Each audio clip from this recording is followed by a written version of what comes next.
Salam sejahtera bagi kita semua. Kita bersyukur sampai saat ini Tuhan tetap menyertai kita semua.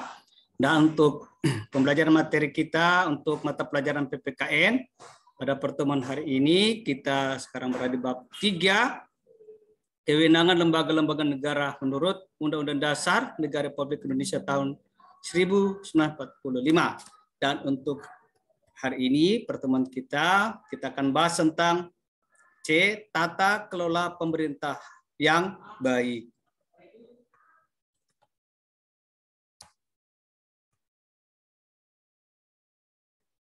Menurut World Bank, good governance adalah suatu penyelenggaraan manajemen pembangunan yang solid dan bertanggung jawab yang sejalan dengan prinsip demokrasi dengan pasar yang efisien, penghindaran salah alokasi dan investasi, dan pencegahan korupsi, baik secara politik maupun administrasi, menjalankan disiplin anggaran, serta penciptaan legal dan political framework bagi tumbuhnya aktivitas usaha.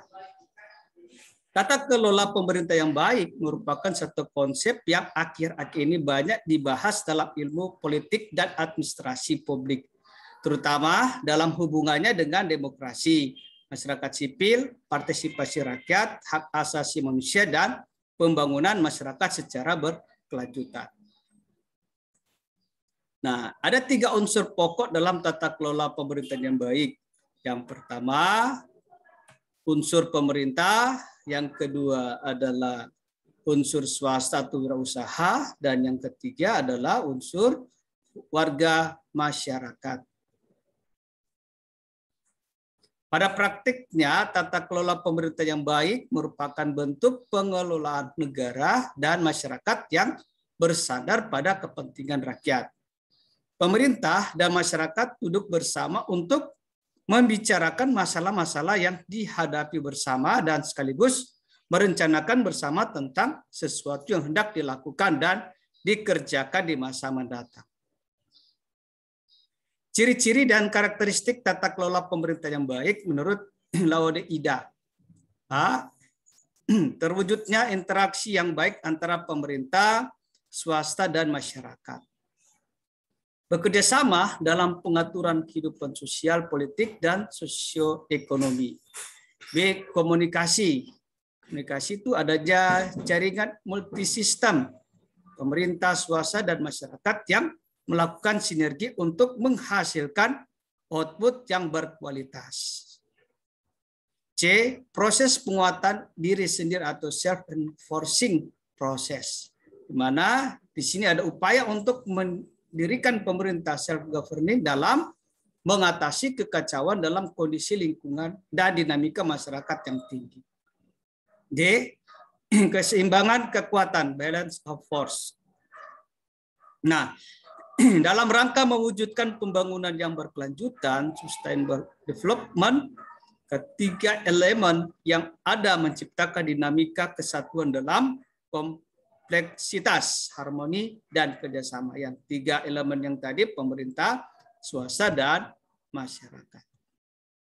E. Independensi.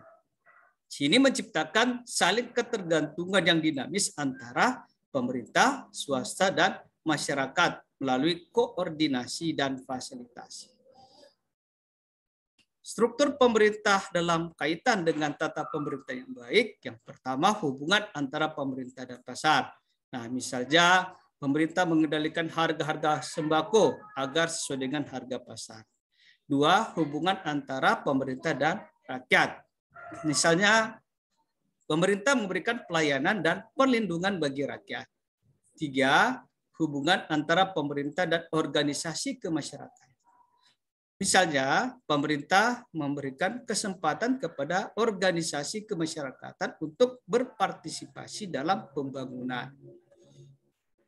Yang keempat, hubungan antara pejabat-pejabat yang dipilih, politisi ya, dan pejabat-pejabat yang diangkat atau pejabat birokrat. Misalnya, mengadakan pertemuan atau rembuk antara tokoh masyarakat, pejabat birokrat, atau politisi. Yang kelima, hubungan antara lembaga pemerintahan daerah dan penduduk perkotaan dan pedesaan. Misalnya, memberikan izin bertempat tinggal kepada penduduk pedesaan yang bekerja di perkotaan. 6. Hubungan antara legislatif dan eksekutif. Dalam membahas, nah ini misalkan membahas rancangan untuk undang-undang ya. Jadi membahas rancangan undang-undang RUU. Yang ketujuh, hubungan pemerintah nasional dan lembaga-lembaga internasional dalam menjalin kerjasama di segala bidang untuk kemajuan bangsa.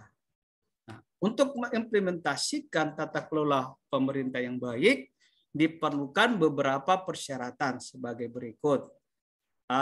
Mewujudkan efisiensi dalam manajemen pada sektor publik, antara lain dengan memperkenalkan teknik-teknik manajemen perusahaan di lingkungan administrasi pemerintah negara dan melakukan desentralisasi administrasi pemerintah.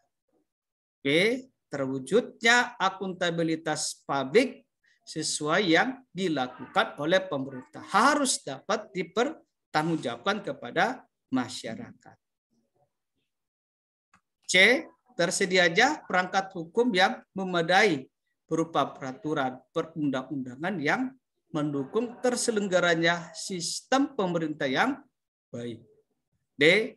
Adanya sistem informasi yang menjamin akses masyarakat terhadap berbagai kebijakan dan atau informasi yang bersumber baik dari pemerintah maupun dari elemen swasta seperti LSM.